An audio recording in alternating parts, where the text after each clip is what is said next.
Mark Dwyer with Flow Sports. So happy to be joined by Daniel Roberts here on day 3 of 2025 Adidas Track Nationals. Of course, Roberts is the 2024 Olympic Games silver medalist, 2023 World Championships bronze medalist, a host of other accolades in your decorated career, Daniel. To start off, I just wanted some comments on maybe your current form. A very exciting, sort of prospect that's been integrated into our sport in general is the Grand Slam series. You were a participant in that at Kingston, at Miami, at Philly. Your overarching perspective of just how that series unfolded, the excitement that it provided the community, and then in a more linear sense, how you performed individually. But yeah, the meets themselves, Grand Slams, were amazing. I mean, from an athlete perspective, being at every single one of them, since I'm a racer, thankfully, they really take care of us. They treat us like pros. Like, they pay for everything. It's not like a struggle to get to the meets. Like, they take care of everything you could think of. They pay for people that your team to come with you. Like, they take care of us to the max. And then just the environment and being there. Those were the most fun I've ever had in track meets, and that's saying a lot because I ran a lot of track meets. that is saying a lot. And when we started with your history, again, you got Olympic hardware, World Championships hardware, a great career back at the University of Kentucky and high school, of course, up through the youth level. Probably a difficult question to ask, but could you just cherry pick a couple of those career highlights? Are there a few that are the most meaningful to you?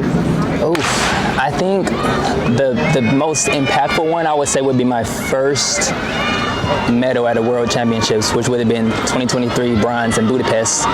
That was very impactful just because it's my first time doing what I know I could have done my whole career on such a high level and getting a medal at the World Championships. So that was a big kind of breakthrough moment for me after having some struggles early in the season.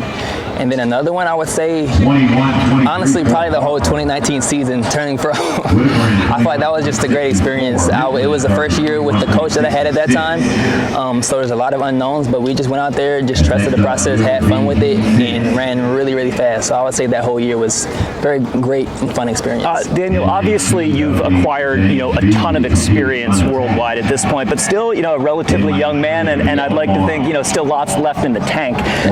At this stage of your career, what are some of the objectives and the goals that you're still looking to accomplish? Yeah, I mean, I think the biggest thing now at this point in my career is trying to be more consistent. Consistency, but also health. I feel like I want to have a long career. I love track and field. I love doing this. I love traveling the world. So, but I also know that it's not something that everyone can do for a very long time just because of the toll it takes on your body. So, doing my part and taking care of that physically, mentally, spiritually, and trying to be able to do this for 5-10 years down the road. It's not likely, but well into my 30s, someone like Justin Gatlin, someone like Shelly Ann, like running well into the 30s and doing it at a very high level. That's the goal for me. We just got a couple of minutes of your time here. Again, we very much value the opportunity and kind of jumping around to a couple of different topics. Going a little bit further back into your career at the University of Kentucky and maybe even back in Hampton, Georgia during the high school days, can you pinpoint a couple of coaches or teammates, the kind of the community that you work with to help you get to this stage of your career?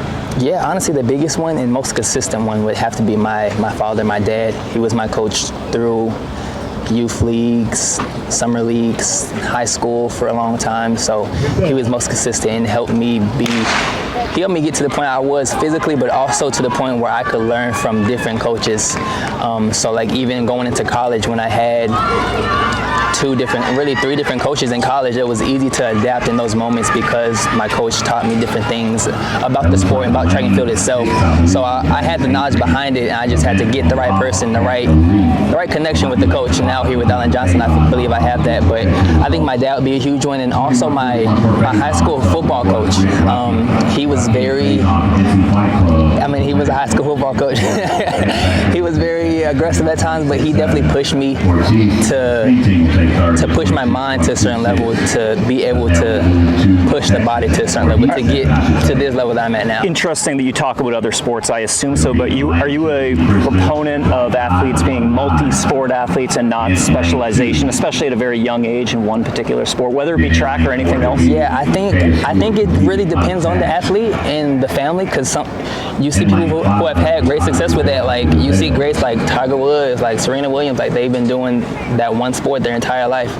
But I think there's also something very interesting and different, but also can be beautiful if done the right way, and just being a kid and just having fun and playing those different sports and building different strengths in different ways, and then later in your career soloing in and focusing in on a single sport and just taking it from there. So well said. Just a couple more for you. I'd be eager to gain your thoughts on where you feel like the state of hurdling is at in America right now. In my opinion, sort of the golden age. Obviously, yourself, Grant Holloway, Cordell Tinch has come on very, very strong of late. Not necessarily the 110 high hurdles, but I'm a big Trevor Bassett fan over the long hurdles. But your thoughts, sir? I mean, how impactful are those athletes, and is this the highest level we've seen this event in this country? I think the hurdles in general, like if you talk about the men's long hurdles, the women's long hurdles, the women's short hurdles, the men's short hurdles in general, I feel like are in an amazing spot.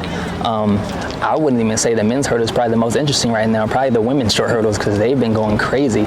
But overall, I think the hurdles is in an amazing spot. I think just the stuff that me and Grant have done from that year in 2019 coming out into his years, 3 back-to-back, doing great things, and then me coming on the stage and getting that bronze and that silver.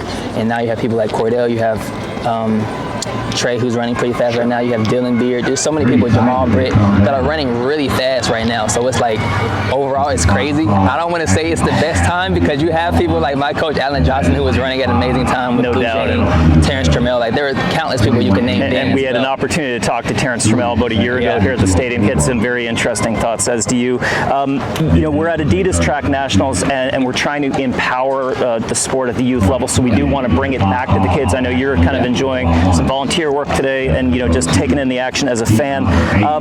Not necessarily expecting all athletes to become Olympians and participate at the World Championships, but if you could impart some advice to those who are contesting events here this weekend of how an athlete can work toward maximizing their own potential, whatever that potential may be, what would you say to those athletes? I think the biggest thing when it comes to maximizing your potential is focusing on you. I feel like it's so easy nowadays to get so caught up in, like, you see this one athlete who has NIL deals in high school, or you see somebody who's doing great things at all the sponsorships. I wasn't on full scholarship my entire time in college, so it's like I had no NIL deals. I didn't have the chance to do that. I wasn't big. I didn't have a big following. But now I am where I am today. So it's about just knowing that your journey is your own, focusing on that, and just putting in the work every single day consistently and getting better day by day. At the end of the day, if you do that, you'll be fine. Really wise words. Once again, Daniel Roberts, we thank you so much for your time and your insights. Yes, sir. Thank you. Appreciate it.